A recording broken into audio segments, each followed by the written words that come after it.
I've got to plug both of my ears just to say this and hunch into almost the fetal position just to here. Let me do this, and then put both of my elbows on my thighs. Now you can kind of understand like what physical shape I'm in here. Like I don't have word. Like what I look like. I don't have word. I'm so sorry. You have to try to make sense of what I am trying to say. My hands are clasping and plugging my ears just to think. Yeah, you have to here. There's no, I can't find word. And my elbows are on my thighs. So my back and everything's hunched, you know what I mean? Into like a ball. And this is how I communicate now. If I want to make a video, this is the only way I can do. There's no other way. Okay. So for 5 years, I was helping men and women in police before they turned evil. I can't explain. I'm in really bad shape. Now they're very evil. It's not the same people. This is all I can make sense to say. And I was helping the men and women in the military because I could. And I was a junior college graduate. And I thought that I could still get a job and finish school. I didn't know that my life would be totally destroyed. And 5 years later, I found myself with over 2 of them. Maybe 3. I can't remember right now because I have to clasp and press close hard my ears just to think here. And I've been so traumatized. My memory's kind of bad. I just have to look at things to have reference. This is what I mean. But for 5 years and for 3 of them, I was trapped in a terror cell where I witnessed murders almost daily. And no one ever gave me the respect to explain why they did that here. This is like some sort of place they set people up. It's obviously a setup every time to be killed. It's so obvious. And the cops are involved. Over time, that became very clear and evident. No one wonders that anymore. The fire department, from day one, I started trying to call them because I smelled a dead body. The first dead body I ever smelled. That was the first one. And I heard the murder to it.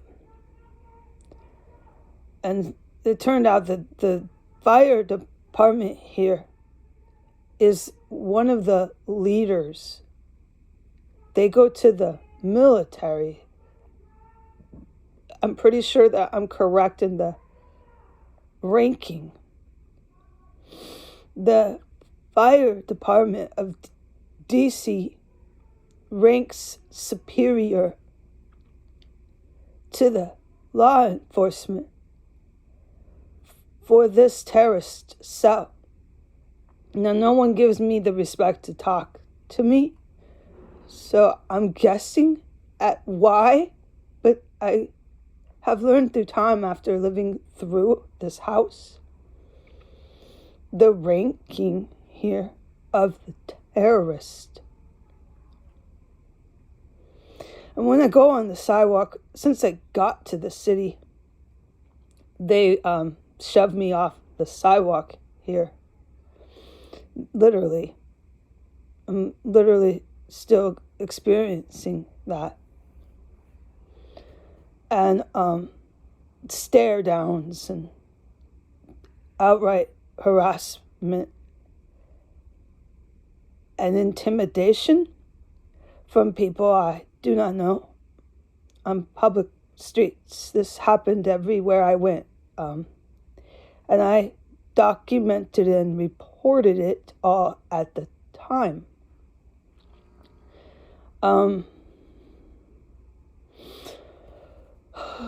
So at the time when I was getting mildly traumatized from the public harassment and intimidation, I never experienced something like that on such a large scale.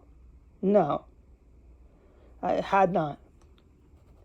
But at the time, I didn't quite connect together because no one talks to me, and it would have helped a lot. But no one did ever talk to me.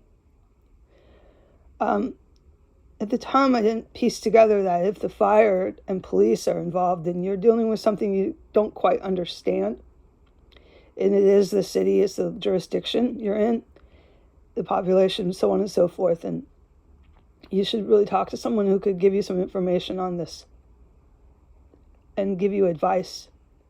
But that never happened. So what the world saw was me reacting to what I didn't understand.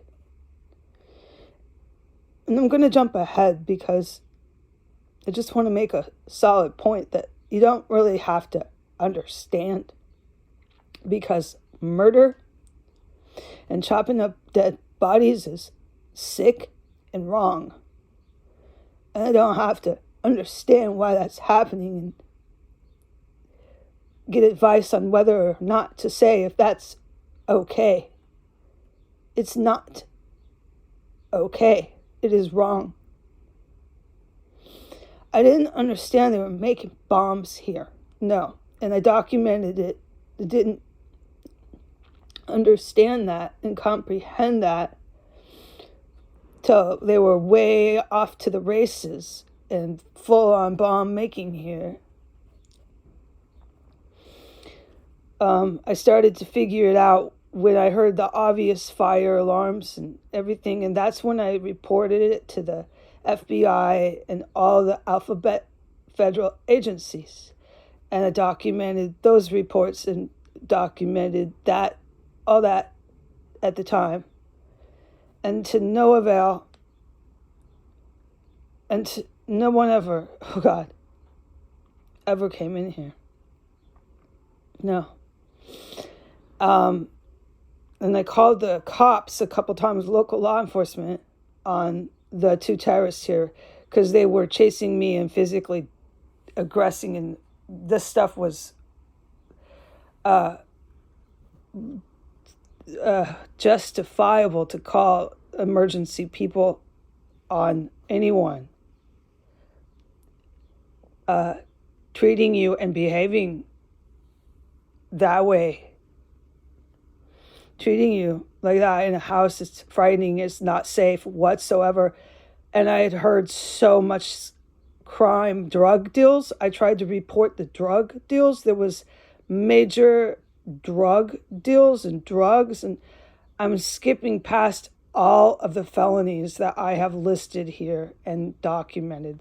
This house is a grand central hub for fucking felony crime. But I didn't understand or comprehend because I was alone and no one talks to me what the context of this was, the big picture. Now I do.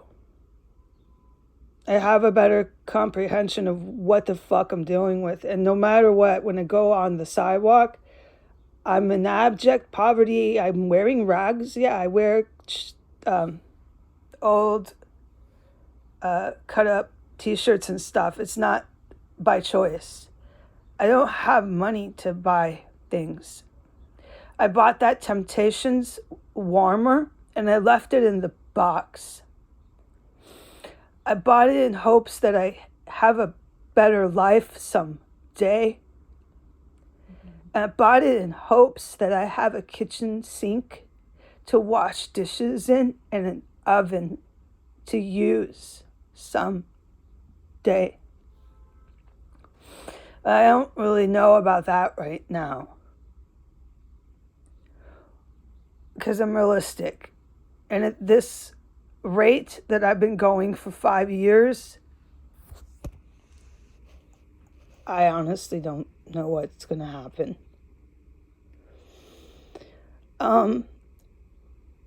But the United States took it to the extreme when they gave me an invitation to move into a terrace cell. The owner here, I don't know if he's really the owner, but he was playing the role of that. He offered to rent me a room, and I accepted. And the United States took it to the extreme with chasing me around from east to west coast because I was helping, in my words, and I used better words at the time. I had more of a vocabulary. Law enforcement and military, because I don't need to justify and explain this. You can look up my background. It makes perfect sense. I can't do this anymore. Every day I'm stating a case in my defense. Still stating a case in my defense is so wicked. I can't even speak anymore. That I'm not in the shape for this, folks. You have fucking beat me black and blue, America. That's the point here. That's the point. They moved me in the terrace cell, and the only purpose and goal was to end my life in here. And they loaded me with chemical weapons, sometimes almost daily. That martini is always here. It's really dangerous. People drop. I've heard so many people just fucking collapse to that shit. I have no doubt that gas that lights me up and makes me feel like I'm drunk, I have no doubt it knocks people unconscious or kills them. Oh, I have no doubt. I've heard it 4 times. Just going down like lightning. Boom. Yeah. But I haven't really got into the details of that because I'm already up to 12 minutes and there's so much I witnessed here. It would take a lot of videos to do one thing and then the next to do it the right way and to do it thoroughly. But that was the purpose and goal. And the United States, I'm going to wrap it up because it's 12 minutes. They went to the extreme here with that. And so to this day, I'm still in here and I can't get any law enforcement in here. They'll never come. No one will ever come in here. And that's what I'm really trying to say. I'm going to cut it off because I want this to go onto the Instagram and it has to be under 14 minutes.